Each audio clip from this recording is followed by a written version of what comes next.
सभी का स्वागत करता हूं अपने YouTube चैनल लेट्स डिस्कस में। दोस्तों आज हम क्लास 10th का हिंदी सब्जेक्ट का वर्कशीट नंबर 23 यानी 23 करने जा रहे हैं और यह 26 अगस्त 2020 के लिए है। तो आइए दोस्तों, इसमें जो राम लक्ष्मण परशुराम संवाद था वही आज भी कंटिन्यू हो रहा है। तो इसे एक एक करके पढ़ते हैं और फिर इसको बेहतर तरीके से समझते हैं, फिर इसका आंसर करेंगे। तो आई होप आप अच्छे से सुनेंगे। आप एक क्लास 10th के बोर्ड के स्टूडेंट हैं तो आपको सीरियस होना चाहिए, थोड़ा सीरियस हो जाइए और बेहतर तरीके से समझिए और पढ़िए और इन्जॉय कीजिए दोस्तों पढ़ाई का। कौशिक सुनहु मंद येहु बालकुहु कुटिलुहु कालबस निजी कुल घालकुहु भानुवंश राकेश कलंकुहु निपट निरंकुशु अबुधु असंकुहु काल कबलुहु होई छन माही कहो पुकारी खोरी मोही नाही। अर्थात दोस्तों इसमें जो विश्वा प्रसंग काव्य जो हमारा हिंदी की क्षितिज भाग 2 के अंतर्गत यह गोस्वामी तुलसीदास द्वारा रचित राम लक्ष्मण परशुराम संवाद से अवतरित है और इसमें कवि ने लक्ष्मण जी से संवाद के द्वारा वीरों के गुणों का वर्णन किया है और कहते हैं, हे विश्वामित्र सुनो, यह बालक बड़ा कुबुद्धि है और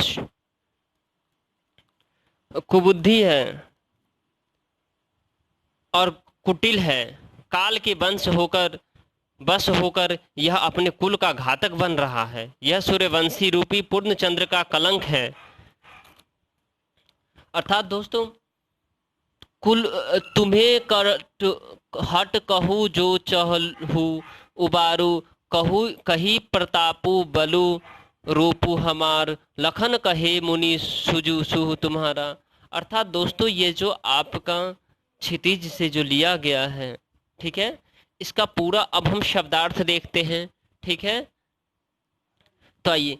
कौशिक विश्वामित्र, कौशिक होता है दोस्तों विश्वामित्र, भानुवंश सूर्यवंश को कहते हैं। ठीक है, निरंकुश मतलब जिस पर किसी का दबाव न हो, मनमानी करने वाला, असंकु शंका रहित, और बालकु नाश करने वाला, काल कबलु अर्थात जिसे काल ने अपना ग्रास बना लिया हो, अर्थात काल ने अपना शत्रु बना लिया हो, मनमानी करने वाला यानी अबुधु ना समझा।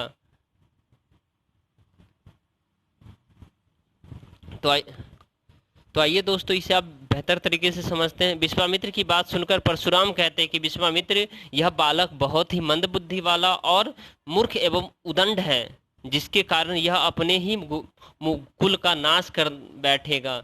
इसे सत्य का ज्ञान नहीं है। यह चंद्रमा में लगे दाग की तरह अपने कुल के लिए एक कलंक है।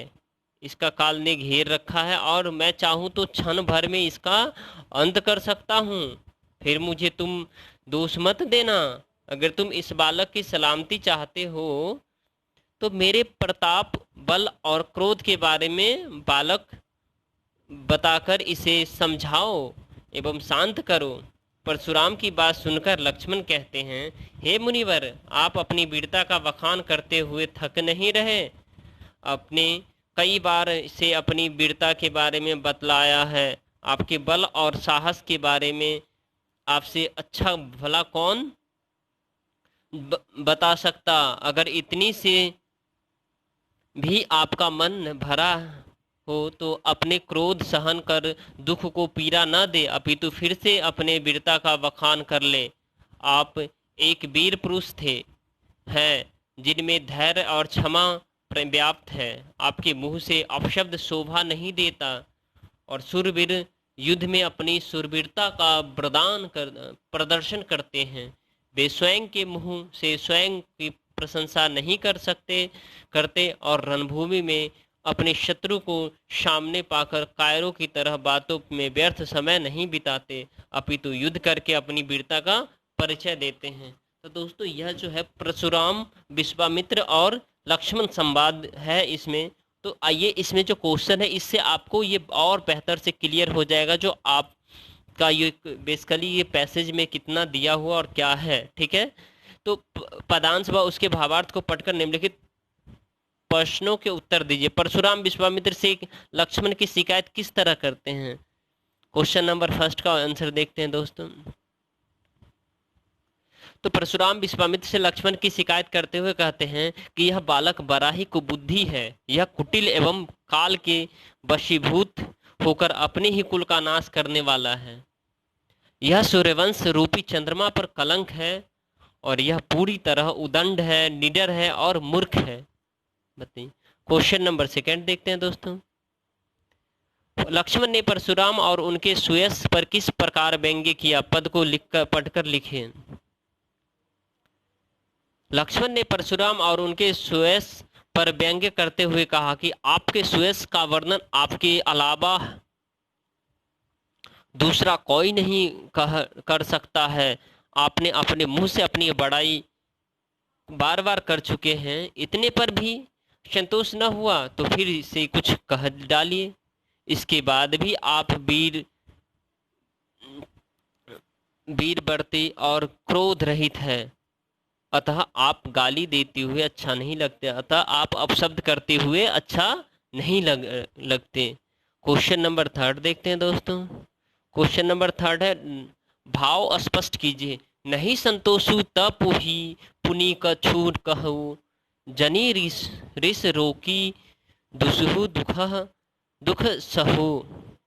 अर्थात लक्ष्मण परशुराम जी से कहते हैं कि हे मुनिवर, आपका सुयश आपके रहते कौन वर्णन कर सकता है, और आपने अपने ही मुंह से अपनी करनी अनेक बार बहुत प्रकार से वर्णन की है।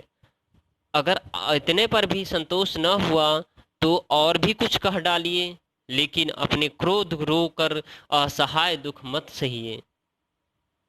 क्वेश्चन नंबर फोर्थ है दोस्तों, निम्नलिखित शब्दों के दो दो पर्यायवाची शब्द लिखिए। तो मैंने तीन तीन लिख दिया ताकि आपको याद रहे दोस्तों। अगर आप दो ही कर लेंगे तो क्या पता दो याद ही रह जाए, इसीलिए तीन तीन कर लीजिए, बेहतर होगा। भानु, आप लेकिन जब आपको भेजना हो वर्कशीट में तो दो दो भेजेंगे, ठीक है। भानु, भानु का मतलब होता दिवाकर, दिनकर, भास्कर। राकेश, चंद्रमा को राकेश कहते हैं दोस्तों। शशि, चंद्र, चंद्रमा। समर, समर मतलब संग्राम होता है, लड़ाई होता है, युद्ध होता है। और रिपु, रिपु मीन्स होता है दोस्तों शत्रु, दुश्मन और बैरी।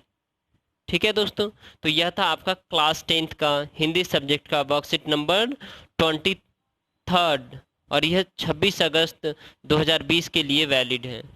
तो दोस्तों यह वीडियो पसंद आए तो लाइक कीजिए, शेयर कीजिए और सब्सक्राइब कीजिए और दोस्तों तक पहुंचाइए। और दोस्तों कमेंट करना ना भूलें ताकि उससे मोटिवेशन मिले और मैं आपको बेहतर से बेहतर सोल्यूशन प्रोवाइड करके दूं। थैंक यू दोस्तों।